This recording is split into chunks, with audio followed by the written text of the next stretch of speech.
Hey everyone, and welcome back to OntarioCyrptids. First, I would like to thank all of you who joined my Halloween livestream this past Monday.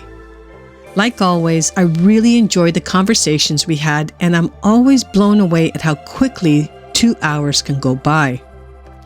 Thank you all again for keeping me company. Today I have 3 stories to share with you all. And like always, I'm going to be mixing things up again, so I hope you all enjoy this episode.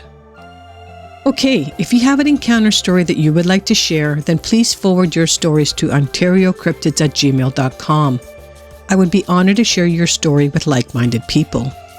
Go grab yourself a beverage and get cozy in your favorite spot and sit back and relax.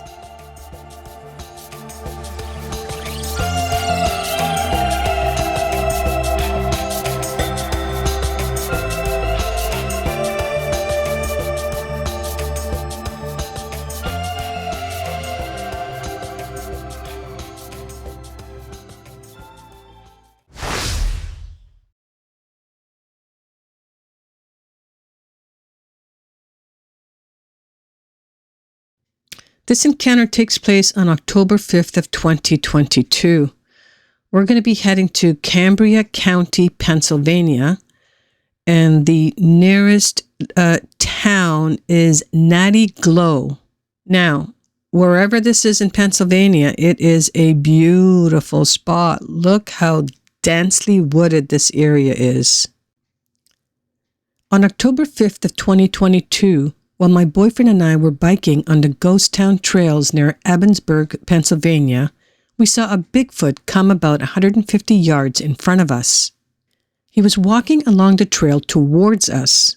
We couldn't see his face, but when he saw us, he turned and quickly walked into the woods. We were shocked at what we saw. As we went by, we looked into the woods and didn't see anything. We didn't stop then, but continued on until we finally stopped to talk about what we saw. It was really shocking. There were no sounds or smells. I didn't get a look at his face, but as he was walking, you could see how big his strides were. There was a huge space between his legs. On the way back, we stopped and looked around for prints and marks, but didn't see anything. The leaves were really heavy there and blowing all over.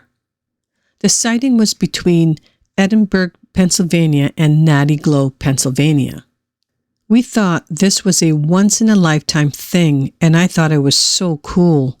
Yes, Bigfoot does exist.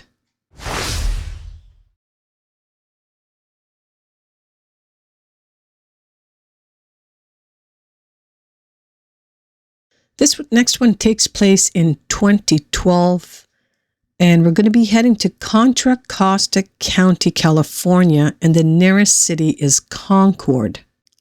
This encounter was posted on Reddit, and I want to thank Danky for allowing me to share this with you all today.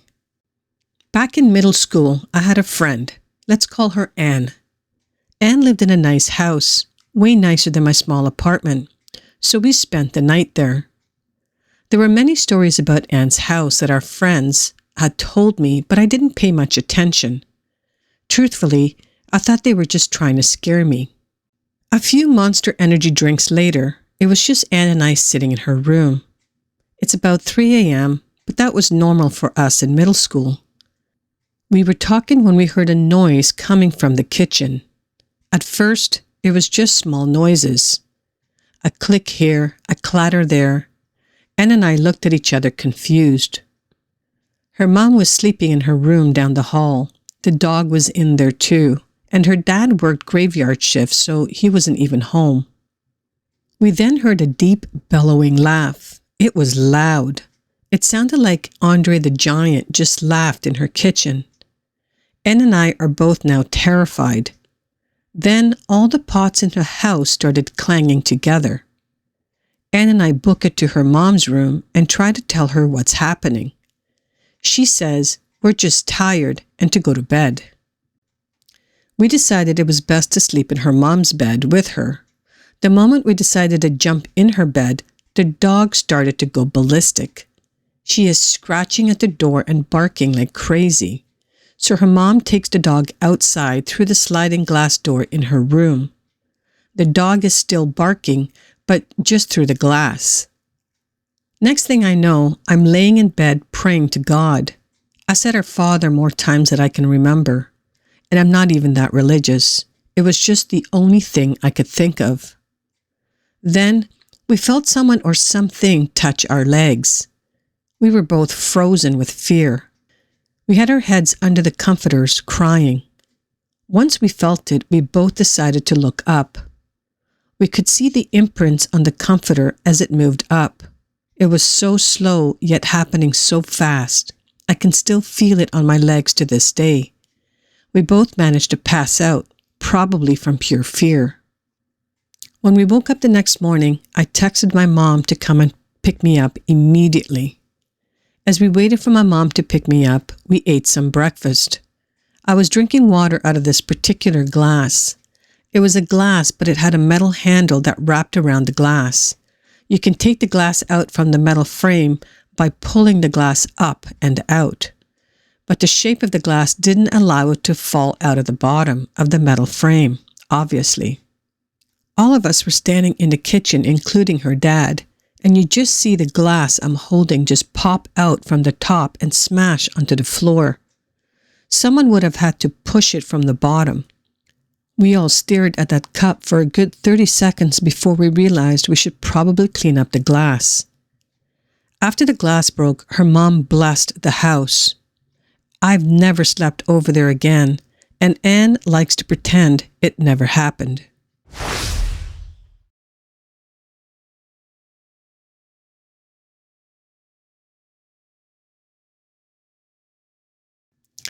This last encounter takes place on July 19th of 2019. We're going to be heading to Idaho County, Idaho, and the nearest town is Granville. My fiancé and I were camping across the road from the Upper Gospel Lake overlook on the western edge of the Gospel Hump Wilderness.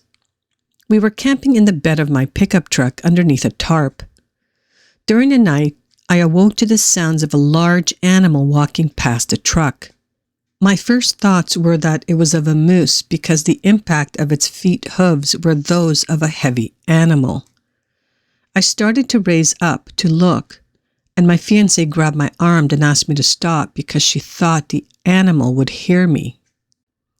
The interesting part of this is that she is hearing impaired. She was not hearing the animal walk by. What she told me later is that she heard the animal make a noise that she could not attribute to any animal she has ever heard. She said she felt the sound more than she heard it. I should note that I never heard the sound being emitted by the animal. All I heard was the impact of its feet. After the animal walked away, I lay down figuring I missed a good chance to see a moose. Approximately 5 minutes later, I heard 3 very distinct wood knocks. I had never heard this sound anywhere in the outdoors before this night. The first time I heard this sound, other than my encounter, was on the Finding Bigfoot TV show. Another thing of interest occurred the next day. We hiked down to the Lower Gospel Lake to fish and have a shore lunch.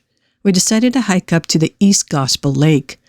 During the first part of that hike, the forest we were walking through had a disturbing, empty feeling. This was unlike any feeling I have ever experienced before that day. I have spent a lot of my life in the woods. I am a biologist by trade and a hunter. This felt very different than the normal stillness you can experience in the forest. I only had this feeling in the forest on the eastern edge of Lower Gospel Lake. I hope you guys enjoyed these stories today from Pennsylvania, California, and Idaho. 3 very unusual stories indeed. Danky, I hope the tapping sounds have dissipated. If not, I believe I read somewhere in the comments below your story to use sage to get rid of the entity or spirit. And then I'd be curious to know whether this sounds dissipate or disappear altogether. And again, thank you for allowing me to share your story on this channel. The last story of the couple camping along the road at an overpass in the back of his pickup truck. I mean, how out in the open, or more out in the open, can you be other than just placing a backpack on the ground? Very exposed. However, interesting encounter that his fiancée had. I wonder what she heard internally. I think that's the most fascinating part of all of this. Okay, so that's going to wrap it up for today. I hope you guys enjoyed these encounter stories, and I hope you guys have a wonderful weekend. I know here in Toronto it's a pretty warm day, so if it's warm where you are, head outside, take a breath of fresh air, go for a nice relaxing walk, and enjoy. If these stories remind you of an encounter that you may have had and would like to share, then please forward your stories to OntarioCyrptids@gmail.com. I would be honored to share your story on this channel. Thank you all for listening until the end. I truly appreciate it. Please hit the like button on your way out and smash that subscribe button if you're new to my channel. And lastly, hit that notification bell so you can stay up to date with all my latest uploads or get notified when I'm going live. Have a great weekend, and I hope to see you all next week right here on Ontario Cryptids.